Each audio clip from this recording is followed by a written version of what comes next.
문갑식의 진짜 TV입니다. 오늘은 탈북자 출신의 정광성 기자 나와 있습니다. 오랜만이에요? 네. 제가 저번 주에 몸이 좀 안 좋았어가지고. 어디가 안 좋았는데? 감기가 왔었습니다. 장염이라면서? 이게 장염이 오고 나서 이제 감기도 또 같이 와가지고 한 일주일 동안 걱정 좀 했습니다. 그 북에 있는 인민들은 굶는데 당신 혼자서 너무 많이 먹어갖고 그런 거 아니에요? 예. 오늘의 진짜 TV는 문갑식의 진짜 TV가 다른 신문이나 방송과 어떻게 질적으로 다른가를 한번 보여드리겠습니다. 제가 자랑하는 드리는 게 아니에요. 지금까지 우리가 북한의 김정은 정권 얘기하면 내리 김정은이하고 김여정이만 얘기했지 뭐 최룡해의 2인자다. 그 왜 진짜 2인자인지 그거 어떻게 자랐는지 혹시 숙청 당한 경험이 없는지 이런 얘기 한 번도 들어보신 적 없죠. 이 수박 겉핥기식 보도와 수박을 속까지 파먹는 보도의 차이점. 자, 우선 최용해가 빨치산 혈통의 대표적인 인물이라죠. 그렇죠. 이제 최룡해 같은 경우에는 이제 빨치산의 그 아버지가 최현이라고요. 이제 김일성과 이제 빨치산을 같이 하면서 이렇게 그 북한에 들어와서까지 어떻게 보면 제 2인자라고 이제 말할 정도로. 그리고 김일성과도 독대하고 김일성과도 편하게 지낼 정도로 이제 정말 큰 어떻게 북한에서 보면 좀 대단한 인물이었었고. 그럼 일본군과 싸울 때 사실은 김일성보다 더 잘 싸웠다면서요? 이제 그런 것들을 이제 놓고 보면 김일성보다 더 잘 싸웠음에도 불구하고 이제 이 사람이 김일성 밑으로 들어가서 이제 일하게 되는 거죠. 1950년 1월 황해북도 신천생이니까 저보다 12살 많네요. 최룡해가. 그러니까 호랑이 띠네. 그죠? 그렇습니다. 그래갖고 지난 4월 11일에 국무위원회 제1부위원장하고 최고인민회의 상임위원장직에 올라가는데 이게 무슨 자리입니까? 일단 최고인민위원회 상임위원장 자리 같은 경우는 이제 그 전에 김영남 이제 계속 그 어떻게 보면 북한을 대표하는 해외에다 얼굴 마담, 얼굴 마담으로 했었던 사람이었는데 이 사람이 한 21년 정도 하다가 갑자기 물러나고 최룡해가 이제 올라앉게 되는 거죠. 그리고 국무위원장 자리, 국무위원회 제1부위원장은 그런 자리가 없었습니다. 이때까지. 이때까지 없었는데 이제 국무위원회 같은 경우는 김정은이가 지고 이렇게 총괄하는 북한의 정책을 이제 만들고 뭐 이런 것들을 하는 김정은의 제1 직속 기관이었습니다. 그렇군요. 김정은 자체가 지금 국무위원장이고 그러다 보니까 이제 이런 자리가 없었음에도 불구하고 이제 또 만들면서까지 최룡해를 그 자리에 앉히고 어떻게 보면 이런 것들을 봤을 때 뭐 예전에 최룡해가 2인자다, 뭐 항병서가 2인자다, 뭐 이런 2인자 설이 많았지 않습니까? 근데 어떻게 보면 이게 지금 이런 자리를 만들어서 최룡해를 보냄으로써 공식적으로 2인자를 만들어 준 거죠. 그렇군요. 그러니까 저 최용해한테 자리를 내준 김영남이는 올해가 91 그렇죠? 예, 그렇습니다. 그러니까 좋게 얘기하면 자기 관리에 충실했고 안 좋게 얘기하면 살살이의 대명사. 그렇죠. 그런데 최용해가 최고인민회의 상임위원장을 맡으면서 2선으로 물러났다라는 분석이 나왔는데 이거는 실제로 어떻습니까? 그렇죠. 이제 그런 얘기가 많았죠. 왜냐하면 김영남 자체가 최고위원회 위원장을 하면서 정말 롱런하지 않습니까? 김정은 정권에 그리고 김씨 일가 정권에 충성을 하면서 이제 롱런하게 되는데 그 이유는 아무 일도 안 했기 때문에 롱런하게 되는 거죠. 그런데 이제 그런 자리에 최룡해가 가다 보니까 뒷방으로 물러난 거 아니냐라는 분석도 있지만 또 다른 면에서 보면 어떻게 보면 최고인민위원회에 가면서 또 그 안에서 다른 일을 할 것이다.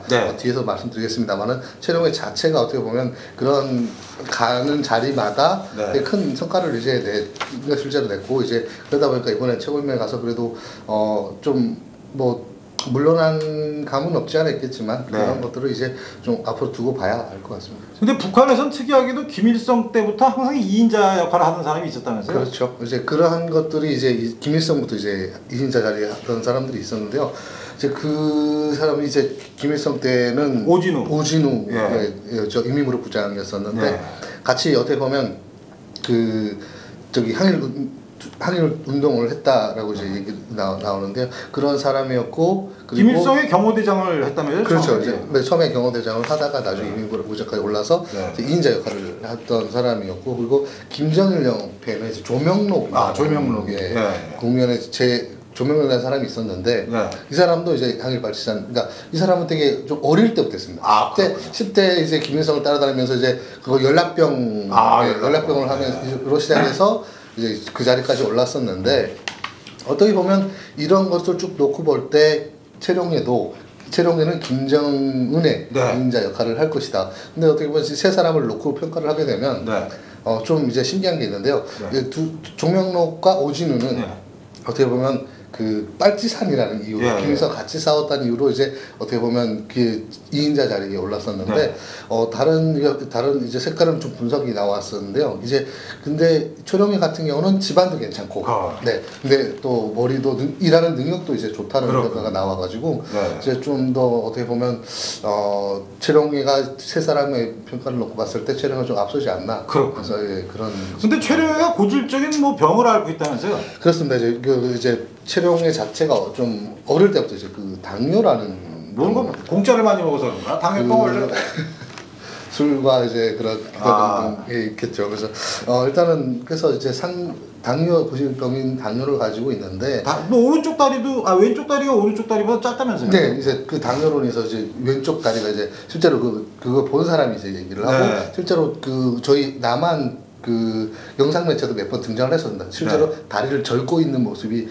등장을 했었어서 그러한 것들이 이제 실제로 다리가 병세로 인해서 다리가 이제 한쪽 다리가 짧다. 그리고 그 어떻게 보면 저기 당뇨라는 저도 정확히 모르지만 죄송합니다. 저도 정확히 모르지만 당뇨라는 병이 이제 가장 스트레스랍니다. 그래서 근데 이제 이런 여러 자리를 돌면서 이제 김정은이 투자를 하다 보니까 스트레스를 많이 받아서 병세가 좀 악화돼서 이제 상임위원장 자리를 좀 간 것이 아니냐. 좀 생각보다 일찍 간 것이 아니냐. 그러니까 우리 정 기자가 쓴 기사에 따르면 97년에 일어난 청년동맹 황색 사건으로 오히려 최룡해 건강이 좋아졌다고 얘기했는데 청년동맹 황색 사건이 뭐죠? 이게 청년동맹 황색 사건이라고 좀 이제 유명하죠. 그 최룡해 일타를 가장 잘 볼 수 있는 사건인데요. 이제 그걸 좀 보기 전에 그때 시대의 흐름을 좀 설명을 하자면 1990년대부터 이제 되게 북한의 악재가 겹치게 됩니다. 그 일단은 1990년 초반 그 동구권 사회주의 국가들이 붕괴되고 이제 94년도에 이제 김일성이 죽고 그 이후에 이제 식량 자연재해라든가 이런 것들이 겹치면서 이제 정말 김정일 정권의 위기 첫 번째 위기라고 저는 볼 수 있는데요. 위기가 오면서 이제 그 위기 전에 좀 또 살펴봐야 될 게 쿠데타 사건이 일어납니다. 이제 푸른제 아카데미 사건이 일어났는데요. 이게 92년도죠. 2년도에 그 푸른제 아카데미라는 것 자체가 러시아에 있는 군사학교입니다. 군사학교 그게 유학을 갔던 북한에서 푸른제 군사학교 유학을 갔던 사람들이 모여서 같이 이제 그런 쿠데타 모의를 하는데 이제 92년도 4월 25일 날 북한에 열병식을 하는데요. 이게 조선인민군 창사월 60주년 맞아서 이제 하는데 그 푸른제 군사학교 출신들이 탱크를 몰고 가다가 그 탱크 포신을 그 김일성이랑 김정일이 있는 주석다리에다 돌려서 폭격을 하려고 이제 폭격을 하려는 그런 계획을 세우는 거죠. 근데 이제 참 너무 아쉽게도 이 사건이 너무 아쉽게도 사전에 이게 계획이 유출되면서 이게 쿠데타로 이제 이어지지 못하는데 되게 특이한 게 하나 있습니다. 쿠데타 모의에 있는 사람 중에 한 명이 최룡해 매형입니다. 매형이 이제 이 쿠데타 사건에 이제 개입이 되면서 이제 좀 그 당시 이제 최룡해가 좀 곤란한 상황에 처했었는데 뭐 기후에 이제 뭐 저기 매형하고 누나는 하여튼 숙청됐는데 최룡해는 살아남은 거죠. 살아남았죠. 이제 그만큼 신뢰가 두텁고. 두텁고 이제 김정일 자체가 최룡해를 거의 친동생처럼 아끼고 이제 형 동생 할 정도로 가깝다 보니까 이제 그런 것들이 있죠. 그래서 그 이후에도 이제 시마조 사건이라든가 이런 사건. 시마조 사건 뭡니까? 이제 그 90년대 중반에 가서 김정일이가 자기 권력 뒷받침하기 위해서 이제 보위성, 지금의 보위성이죠. 보위부라고 하면 우리 보면 국정원 같은 역할을 이제 하는데 사람들 감시하지 않죠. 국정원 이제 북한을 하는 감시하고 정치적 목적을 이제 찾아내서 이제 이런 것들을 추청하고 감옥에 가두고 정치 분석해서 보내고 이런 역할을 하는데 얘네들을 주축으로 해서 북한 당 권력 안에 있는 사람들을 물갈이 한번 합니다. 네. 정말 그 이제 그 유명한 서간이 사건이라서 네. 근데 서간이라는 사람이 이제 잘못을 이제 뭐 뒤집어 씌운 거죠. 네. 씌워서 이제 축청을 하게 되는데 네. 범벅으로 축청하게 되는 거죠. 네. 이제 하면서 이제 그 수많은 사람들이 많이 죽습니다. 네. 사건을 통해서. 이제 그런 과정에 당시 최룡해가 네. 사로청 청년동맹 제1부연 비서를 이제 하게 되는데 어떻게 보면 청년들을 북한에 있는 청년들을 다치고 제일 첫 번째죠. 이제 김일성이 그 자리를 주면서 청년들을 네가 한번 관리를 해봐라라는 식으로 이제 맡기긴 했는데 처음에 이제 그 북한 같은 경우는 당 기관들이 있으면 당 기관뿐만 아니라 뭐 여러 기관들이 이제 검열 사업이 있습니다. 뭐 그 시간은 이제 정확치 않습니다만은 1년에 한 번, 뭐 2년에 한 번 그래서 이제 감사를 하는 거예요. 감사를 하는 거죠. 감사 내려와서 이제 하다가 처음에 이제 감사가 이제 근로단체부 당중앙위원회 근로단체부에서 청년동맹을 감사를 내려왔는데 이게 문제가 좀 발생을 하게 됩니다. 이게 정치적인 이제 뭐 아직 저도 이제 그 취재를 이렇게 못했습니다만은 그 정치 청년 동맹 안에서 정치적인 사건이 발생합니다. 그래서 이제 이것이 근로단체에서 조직지도부로 이관된 거죠. 조직지도부에서 딱 와서 이제 그 검열을 하는데 더 웃긴 거는 그때 당시에 최룡해는 정말로 최고였습니다. 북한 김정일 이외 최고의 권력가 있다 보니까 그 청년동맹 얘는 밑에 그 사람들도 최룡해를 철석같이 믿은 거죠. 그러면서 이제 협조를 잘 안 하고 이러니까 이제 이게 김정일한테 보고가 돼가지고 더 철저히 수사하라고 해서 아예 수사로 전환합니다. 그래서 이제 보이성이 또 나와서 이제 수사를 하게 되는데 그러면서 이제 그 일탈이 발생하는 거죠. 이제 뭐 그 밑에 간부들이 해외에 나가서 안기부 당시 안기부 사람들과 접촉을 해서 뭐 국가 이런 반란 그런 모의도 있었다. 그리고 또 가장 중요한 거는 그 최룡해가 이제 최룡해 일탈인데요. 최룡해가 여성 그 청년동맹 안에 선전대 이런 예술단을 만들어서 그 안에 여성들을 정말로 그 자기 성놀이개로 이제 사용했다. 그러면 이거 완전히 지금 김정일이의 기쁨조의 재판이네요. 그렇죠. 이제 그걸 따라한 거죠. 따라한 거죠. 따라했는데 그래서 이제 여성들에서 막 저희 남한에도 알려졌다시피 치아를 뽑아가지고 이제 치아를 한 대당 뭐 100불씩 주면서. 근데 이빨을 왜 뽑아요? 뭐 말씀드려도 되나요? 뭐 얘기해도 되죠. 이제 그 여성들이 이제 그 최룡해의 성기를 빨 때, 오럴 섹스를 할 때 이제 이빨을 뽑아서 이제 그런 거를 이 자식 나쁜 놈이야. 이상한 취향을 가지고. 그래갖고 이빨 한 대당 100달러씩 줬어요? 이빨 한 대당 100달러씩 주면서 여성들이. 새끼 나쁜 놈이죠 솔직히. 나쁜 새끼네 이거. 죄송합니다 욕 좀 해서 이 새끼 빨리 당뇨 걸려서 죽어야 되는 놈이 하여튼 살아고 2인자가 됐네. 근데 이제 제일 큰 거는 북한에 옷가라고 있습니다. 이제 어떻게 보면 옷가 남녀가 있는데 남자들은 그 김일성 김씨 가문의 최측근에서 보위하고 이제 그래서 시중을 두는 이제 하는데 얘네들은 중학교 고등학교 때부터 따로 관리를 합니다. 뽑아서 이제 여성 같은 경우에는 가장 갖춰야 될 게 인물. 예뻐야 되는 거죠. 예뻐서 뽑아서 걔네들이 이제 김정일의 기쁨조가 되는 거고 뭐 성적인 그런 게 대상이 되는 거죠. 근데 북한에서 이걸 건드리는 사람은 없습니다. 아직까지. 근데 최룡해가 건드렸습니다. 중간에 슬쩍 했구만. 올라가는 옷가 대상들을 뽑는 옷가부라고 하는데 옷가부 자체가 그 북한 조선노동당의 1, 2, 3, 4 옷가 과가 이제 옷가라고 하는 거기서 뽑는데 옷가 부장을 잘 매수를 해가지고 여성들을 이제 뽑아서 자기 또 성적 노력을 쓰는 거죠. 그러니까 이게 엄청 큰 거죠. 그러니까 이걸 보고를 받고 김정일이가 보고를 받고 대련에서 이제 축청을 하게 되는데 당시 최룡해 빼고 이 밑에 그 부위원장들이 있습니다. 부위원장들이 9명이 되는데 7명을 공익 처형해 버립니다. 그 밑에 그리고 그 밑에 사람들을 이제 뭐 정치분중에 보내거나 아니면 추방을 보내거나 그 당시에 같이 일했던 사람이 이제 증언에 따르면 아침에 자고 일어나면 누가 갔다. 또 자고 일어나면 누가 어디 총살당했다. 이런 정말 무서웠답니다 그때. 이제 그럴 정도로 다 처형하고 이제 쫓아 보냈는데 최룡해만은 이제 참아 죽이지 못했었던 거죠. 그래서 최룡해가 이제 자강도 랑림에 이제 그 벌목하는 대로 주방 6년 동안 6년 동안 쫓겨가는 거죠. 근데 오히려 그게 건강을 회복하는. 네, 근데 최룡해의 왈 거기 있으면서 콩과 두부, 콩 관련된 음식을 먹다 보니까 이제 건강이 좀 더, 왜냐면 스트레스 안 받고 이제 자기가 정말 올바른 생활만 했으니까.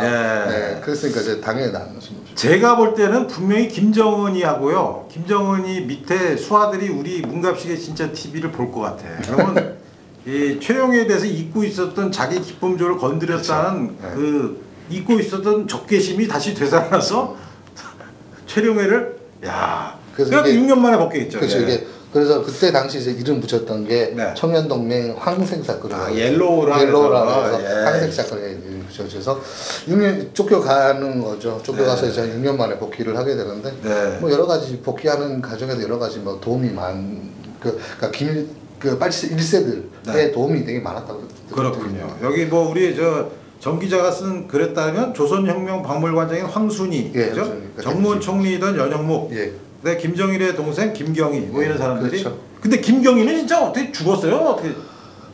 일단은 지금으로 봐서 죽었다고 봐야 되는 거 맞지 않습니까? 왜냐면 일단은 공식적으로 일단 나오지는 않는 거고, 왜냐면 그 전에 병세가 있었다라는 얘기도 많이 나왔고. 그렇군요. 그래서 하여튼 최룡해는 2002년에 다시 평양으로 복귀했구만요. 그렇죠. 일단 복귀를 하는데 보통 복귀를 하게 되면 그 어느 정도 자리를 주게 됩니다. 근데 최룡해는 그 항색 사건으로 쫓겨갔는데 쫓겨갈 당시에 그 사진을 다 없앱니다. 최룡해에 대한 기록도 다 없애고 사진들까지 다 없앱니다. 그러니까 낭민군에 있었던 기록을 말살시켰다는 아니요, 가기 전에. 가기 전에 사진을. 가기 전에 왜 그러냐면 보통 이제 그 북한에서 정치범 수용소를 쫓아다 보내면서 아니면 정말 정치적인 이 사람의 문제가 있다 그러면 그 사람의 사진을 없앱니다. 두 번째가 있는데 남한의 파견 난파 가족들 그런 사람들 사진을 싹 다 없앱니다. 그 북집에 가서 그 사람 관련된 사진들 다 없애고 이제 근데 그만큼 이제 최룡해가 큰 잘못을 했다는 거에서 바로 쓰지는 못하고 평양 상하수도 관리소 당비서로 일단은 일하게 되는 거죠. 그 이후에 이제 조금 한 1년 정도 있다가 당 중앙위원회 총무부의 부부장으로 이제 가게 됐는데 하면서 이제 일을 하면서 이제 김정일에게 또 충성을 이제 맹세하고 여러 번 충성 맹세하다 보니까 또 그 이후에 그러니까 뭐 어떻게 돼요? 제2의 출세 가도를 달리게 된. 그래서 보니까 김정일이가 무슨 벤츠를 선물했습니까? 이제 그 일화도 있는데요. 이게 항해북도 도당 책임비서로 가 있을 텐데 김정일이가 벤츠를 자신 직접 선물하는 되게 드문 경우거든요. 근데 그 당시 도당 책임비서, 시당 책임비서들한테도 216이라는 그러니까 김정일 생일이 2월 16일 216이라는 번호판을 매겨진 벤츠, 그 어떻게 보면 구형 벤츠들을 이제 선물로 내려 보내긴 하는데 그때 당시에서 정말 최고의 벤츠를 최룡해에 선물을 하게 되고 그 일화가 예전에 북한 백두산에 김정일이가 참석하는 행사가 있었답니다. 행사가 있었는데 다들 이제 와서 먼저 기다리고 있는데 최룡해가 안 왔답니다. 저 멀리에서 검은 벤츠가 이제 쫙 오는데 다른 도당 책임비서 차장들이 216 붙어 있는데 얘는 군 번호를 이제 달고 쫙 와서 딱 그 차에 내리는 게 최룡해였는데 그 자리에 있던 사람들이 다 부러워했답니다. 정말 다 부러워할 정도로 이제.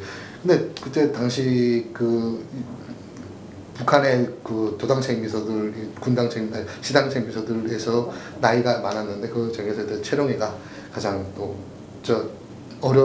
가장 어린 책임비서로 하다 보니까 김정일의 신임이 얼마나 두었는지 이걸 통해서 알 수 있는 거죠. 그러니까 최룡해가 이제 도당 비서를 한 게 황해북도에서 했는데 이제 4년 만에 끝나고 다시 이제 김정일의 후계자인 김정은을 복귀하는 역할로 오는 거죠. 이제 어떻게 보면 김정은의 정권이 이제 막 시작되려고 할 때 후계자로 지정을 할 때 김정일이가 최룡해를 불러서 후계자 역할을 시키려고 불러 올리는 거죠. 그때 이제 대장 칭호를 준 거죠, 인민군 대장 칭호. 근데 그때 대장 칭호 한 여러 명 받았습니다. 뭐 김경희도 받았고 장성태도 받았는데 지금 건재하는 사람은 그때 대장 칭호를 받았던 사람들이 건재하는 사람은 최룡해밖에 없습니다. 그렇군요. 이외에도 지금 정 기자가 쓴 최룡해 관련 기사를요 방송으로 다 하려면 한 1시간 반 정도 걸릴 것 같아서 오늘은 여기까지만 말씀을 드리고 또 예. 네, 마지막에 하나 있는데 예, 얘기하세요. 그 최룡의 형이 하나 있었습니다. 아, 그래요? 네, 형 최룡택이라는 사람이 있었는데 예. 이 사람이 일찍 죽었는데 네. 최룡에 비하면 발전 없이 북한에는 보통 이제 그 가부장적인 사회라서 마지를 내세우는 역할을 많이 합니다. 네. 그 첫째 아들 내세우고 그렇죠. 그런데 그 최룡의 가문 경우에 최룡택이라는 형이 있었는데 그 맞이였는데도 불구하고 못나섭니다. 그러니까 어떤 말단 그 지도원 당중에 지도원 그 일을 하다가 죽게 되는데 옛날에 이런 일화가 있었습니다. 그래서 김정일 동생 남동생이 하나 있었는데 추라라고 죽였죠. 네, 그렇죠. 물에 그 자기 집 앞에 연못에 빠져 죽었는데 그때 당시에 빠져 죽을 때 그 자리에 김정일과 최룡택이 있었습니다. 있었는데 불구하고 둘이 그거를 도움을 요청할 생각을 안 하고 집들 앞 뒤에 가서 숨어 있었어요.